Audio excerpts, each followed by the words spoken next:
Bonjour mes amis, bienvenue dans ce temps de méditation où nous laissons la parole de Dieu bousculer nos certitudes et réorienter notre regard.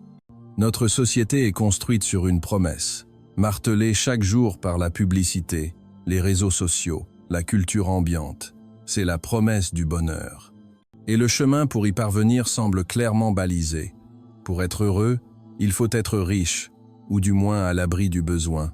Il faut être comblé, satisfait dans ses désirs. Il faut rire, s'amuser, être populaire et apprécié.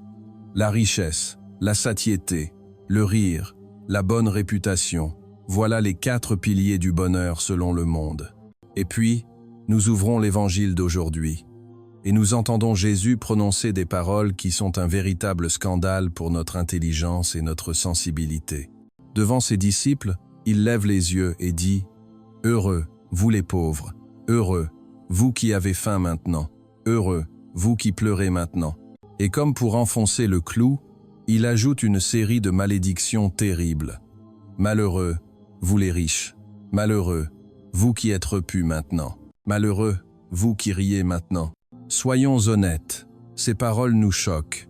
Elles vont à l'encontre de tout ce que nous désirons instinctivement. Qui, saint d'esprit, désire être pauvre, avoir faim ou pleurer? La parole de Jésus semble être une glorification de la misère, une sorte de masochisme spirituel. On est tenté de l'adoucir, de la spiritualiser à outrance, de penser qu'elle ne s'adresse pas vraiment à nous, mais à quelques saints exceptionnels. Mais si nous faisons cela, nous passons à côté du cœur même de la révolution chrétienne. Jésus ne fait pas l'éloge de la souffrance pour elle-même. Il proclame une grande inversion, un renversement total des valeurs. Il nous dit que la logique du royaume de Dieu est l'exact opposé de la logique du monde. Alors la question qui se pose à nous est vertigineuse. Comment est-il possible de vivre cela? Comment la pauvreté peut-elle être un bonheur? Comment la faim peut-elle être une bénédiction? La réponse, je crois, ne se trouve pas dans l'Évangile lui-même, mais elle nous est donnée comme une clé de lecture dans la première lecture d'aujourd'hui, tirée de la lettre de Saint Paul aux Colossiens. Saint Paul nous révèle le secret qui rend les béatitudes non seulement compréhensibles, mais désirables. Première partie, le diagnostic du monde. Pourquoi les malheureux sont-ils si attirants?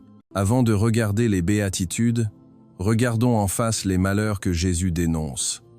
Car ces malheurs sont précisément les idoles de notre temps. Malheureux, vous les riches, car vous avez votre consolation. Jésus ne condamne pas la richesse matérielle en soi, mais le poison spirituel qu'elle engendre, l'autosuffisance. L'homme riche est celui qui pense n'avoir besoin de rien ni de personne, et surtout pas de Dieu. Son argent est sa sécurité, son assurance-vie. Son cœur est tellement encombré par ses biens, ses projets, la gestion de sa fortune, qu'il n'y a plus de place pour Dieu. Le drame du riche, ce n'est pas ce qu'il a, c'est ce qu'il n'a plus, le désir de Dieu. Il a déjà sa consolation, une consolation fragile et éphémère, qui le rend imperméable à la seule consolation qui ne passe pas. Malheureux, vous qui êtes repus maintenant, car vous aurez faim. Être repus, rassasié, c'est l'objectif de notre société de consommation. Combler tous nos désirs, immédiatement. Le drame de l'homme repu, c'est qu'il n'a plus faim. Et un homme qui n'a plus faim est un homme qui ne cherche plus. Il est spirituellement anesthésié. Il est plein de lui-même, de ses certitudes, de ses plaisirs. Il n'y a plus en lui ce vide, ce creux, cette sainte inquiétude qui est le début de toute quête spirituelle. Comme le disait un grand auteur chrétien, le drame n'est pas d'être dans le caniveau, mais de ne regarder que le caniveau au lieu de regarder les étoiles. Malheureux, vous qui riez maintenant, car vous serez dans le deuil et les larmes. Jésus ne condamne pas la joie. Il est venu pour que notre joie soit parfaite. Ce qu'il dénonce, c'est le rire superficiel, le divertissement constant qui sert à anesthésier la conscience. C'est la fuite en avant dans une joie bruyante pour ne pas entendre le cri des pauvres et le murmure de notre propre vide intérieur. Et il ajoute « Malheureux êtes-vous quand tous les hommes disent du bien de vous ». C'est la dénonciation de l'addiction à l'approbation, de la dictature du « quand », dira-t-on, on. C'est la peur de déplaire, la peur d'être impopulaire, qui nous conduit à renoncer à la vérité pour plaire au monde. La richesse qui ferme le cœur, la satiété qui éteint le désir, et le rire qui masque le vide, voilà le portrait d'un monde qui a perdu le sens de son pèlerinage. Et c'est là que saint Paul intervient pour nous réveiller. Deuxième partie, le secret du chrétien. Votre vie est cachée avec le Christ en Dieu. Écoutons maintenant cette parole incroyable de saint Paul aux Colossiens. Frères, si vous êtes ressuscités avec le Christ, recherchez les réalités d'en haut, c'est là qu'est le Christ, assis à la droite de Dieu. Pensez aux réalités d'en haut, non à celles de la terre. En effet, vous êtes morts, et votre vie est cachée avec le Christ en Dieu. Voilà la clé. Voilà le secret qui change tout. Saint Paul ne nous dit pas « Vous devriez mourir à vous-même ». Il nous dit « Vous êtes morts ». Ce n'est pas un objectif à atteindre, c'est un fait. Le jour de notre baptême, notre vieil homme, l'homme esclave de la logique du monde, a été plongé dans la mort du Christ. Et nous sommes ressortis de l'eau comme des créatures nouvelles, dont le centre de gravité n'est plus sur la terre, mais dans le ciel, là où est le Christ. Notre vraie vie, notre véritable identité, notre trésor, n'est plus visible. Elle est cachée avec le Christ en Dieu. Nous sommes comme des ambassadeurs vivant dans un pays étranger. Nous vivons sur la terre, mais notre citoyenneté est aux cieux. Et c'est seulement si nous vivons de cette identité nouvelle que les béatitudes deviennent possibles et même logiques. Heureux, vous les pauvres, car le royaume de Dieu est à vous. Si ma vraie vie est cachée en Dieu, si mon trésor est au ciel, alors je peux être matériellement pauvre, ou vivre dans un esprit de pauvreté, sans désespoir. Je suis libre de la frénésie d'accumuler, car je sais que ma véritable richesse est ailleurs. Ma sécurité n'est plus dans mon compte en banque, mais dans la paume de la main de Dieu. C'est une immense libération. Heureux, vous qui avez faim maintenant, car vous serez rassasiés. Si je suis une créature nouvelle dont la vie est en Dieu, alors les nourritures de ce monde ne me suffisent plus. Elles peuvent satisfaire mon corps, mais pas mon âme.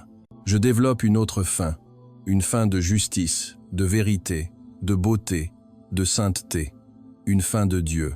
Et cette faim, cette insatisfaction, est une bénédiction, car elle me maintient en état de recherche, le cœur ouvert, tourné vers la seule nourriture qui rassasie vraiment. Heureux, vous qui pleurez maintenant, car vous rirez. Si ma vie est cachée avec le Christ, je peux oser pleurer. Je peux refuser l'anesthésie du divertissement. Je peux pleurer sur mon propre péché. Je peux pleurer avec ceux qui pleurent, partager la souffrance du monde. Mes larmes ne sont pas un signe de désespoir, mais de compassion et d'espérance, car je sais que ces pleurs ne sont pas la fin de l'histoire. Ils sont la semence de la joie de la résurrection. Le Christ a pleuré sur Lazare avant de le ressusciter. Nos larmes, unies aux siennes, préparent le rire éternel. Les béatitudes ne sont pas un programme moral. Elles sont la description de la vie de quelqu'un qui a compris que sa vraie vie est ailleurs. Troisième partie, la pratique. Comment vivre cette grande inversion? Saint Paul ne s'arrête pas à la théorie, il devient très concret. Faites donc mourir en vous ce qui appartient à la terre, dit-il. Et il donne une liste. Débauche, impureté, passion, désir mauvais et cette soif de posséder, qui est une idolâtrie. Comment faire concrètement? Pratiquer la pauvreté. Cela commence par des choix simples. Résister à un achat impulsif dicté par la publicité. Faire le tri dans ses affaires et donner ce qui est superflu. Choisir de consacrer une partie de son argent, non pas à son propre plaisir, mais à aider quelqu'un dans le besoin. La pauvreté évangélique, c'est apprendre à vivre avec un cœur détaché, un cœur de pèlerin. Pratiquer la faim, c'est cultiver le désir de Dieu. Cela peut passer par des jeûnes concrets. Un jeûne de nourriture, mais aussi un jeûne de réseaux sociaux.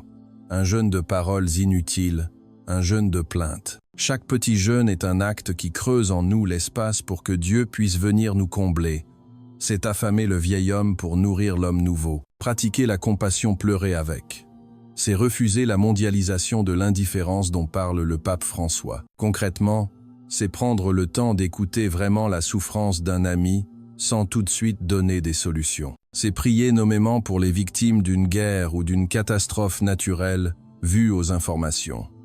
C'est poser un petit acte de bonté gratuit pour quelqu'un qui est triste. c'est laisser son cœur être touché par la misère du monde. Mes amis, le chemin que nous propose l'Église aujourd'hui est exigeant. Il nous demande de nager à contre-courant. Le monde nous crie « Sois riche, sois repu, risse ». L'Évangile nous murmure « Sois pauvre, aie faim, pleure ». Ce chemin serait impossible si nous comptions sur nos propres forces, mais nous n'avons pas à le faire, car notre vie est cachée avec le Christ en Dieu. C'est lui qui, en nous, peut vivre cette pauvreté, cette faim et cette compassion. Il ne nous demande pas d'être des héros, il nous demande de le laisser, lui, le héros, vivre en nous. Et c'est là que nous découvrirons le paradoxe ultime, que la vraie joie, la vraie plénitude et le vrai rire se trouvent, non pas en cherchant les premières places de ce monde, mais en choisissant de vivre selon la logique folle et magnifique du royaume des cieux. Prions, Père très bon, nous te remercions pour ta parole qui vient aujourd'hui secouer nos fausses sécurités et éclairer nos désirs. Nous te confessons que nous sommes souvent séduits par la logique du monde. Nous cherchons la richesse qui nous enferme, la satiété qui nous endort et le rire qui nous distrait de l'essentiel. Pardon, Seigneur, pour notre manque de foi en tes béatitudes. Aujourd'hui, nous nous tournons vers ton Fils Jésus. Nous proclamons que par le baptême, nous sommes morts avec lui et que notre vraie vie est cachée en toi. Donne-nous la grâce de vivre en cohérence avec cette nouvelle identité. Donne-nous un cœur de pauvre, libre de l'esclavage de l'avoir. Donne-nous une fin sainte, une fin de toi et de ta justice. Donne-nous des larmes de compassion qui nous unissent aux souffrances de nos frères. Que ton Esprit Saint fasse mourir en nous le vieil homme et ses désirs égoïstes, pour que nous puissions revêtir l'homme nouveau, créé à ton image. Nous te confions notre Saint-Père, le pape Léon XIV, afin qu'il continue de nous guider avec courage sur le chemin exigeant et joyeux des béatitudes. Par Jésus-Christ, notre Seigneur. Amen.